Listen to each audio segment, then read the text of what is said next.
కూటమి విజయానికి ఏడాది పూర్తవుతున్న క్రమంలో ఈ నెల 4న జనసేన ఆధ్వర్యంలో రాష్ట్ర వ్యాప్తంగా వేడుకలు నిర్వహిస్తామన్నారు మంత్రి నాదెండ్ల మనోహర్. సంక్రాంతి, దీపావళి కలిపి చేసుకుందామని పిలుపునిచ్చారు. సుపరిపాలనకు ఏడాది పేరుతో ఉదయం రంగవల్లులు వేయాలని, సాయంత్రం పీడ విరగడై ఏడాది పేరుతో దీపాలు వెలిగించి టపాసులు కాల్చాలని సూచించారు.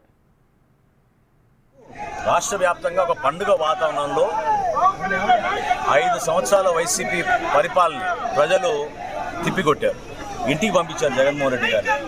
ఆ సందర్భంగా ప్రతి ఒక్కరు కూడా ఒక పండుగ వాతావరణంలో ఉదయం నుంచి మా వీర మహిళలు ముగ్గులు పోటీలు, ముగ్గులు కార్యక్రమాలు వేసి కూటమిని ఏ విధంగా విజయం సాధించుకోగలిగామో, ఏ విధంగా కష్టపడి కూటమిని నిలబెట్టామో, పవన్ కళ్యాణ్ గారి నాయకత్వాన్ని, నరేంద్ర మోడీ గారి నాయకత్వాన్ని, చంద్రబాబు నాయుడు గారి నాయకత్వాన్ని మరొక్కసారి ప్రజలు గుర్తు చేసే విధంగా ఒక అద్భుతమైన ముగ్గులతో సందేశం ఇవ్వడానికి సోషల్ మీడియాని ఒక వేదిక ఉపయోగించుకుని ప్రతి ఒక్కరిని కూడా దాంట్లో పాల్గొనమని కోరడం జరిగింది.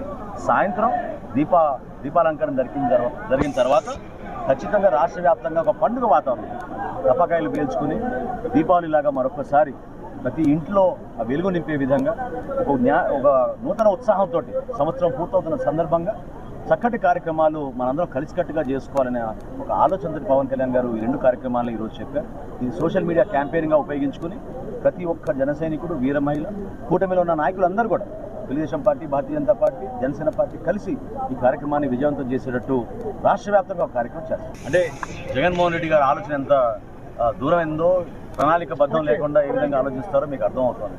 సంవత్సరం కాలంలో ఇంత ఆర్థిక ఇబ్బందులు ఉన్నా కూడా చంద్రబాబు నాయుడు గారి నాయకత్వంలో, కేంద్రంలో నరేంద్ర మోడీ గారి సారథ్యంలో, పవన్ కళ్యాణ్ గారి సూచనలతో అనేక కార్యక్రమాలు చేసుకుంటే ముందుకు గతంలో ఎప్పుడు లేని విధంగా సంక్షేమం కానివ్వండి, అభివృద్ధి కానివ్వండి చేసి చూపించాం. ఇంకా అద్భుతంగా తీసుకెళ్లే విధంగా మేము కార్యక్రమాలు చేస్తాం. ఎక్కడా లోటు ఉండదు.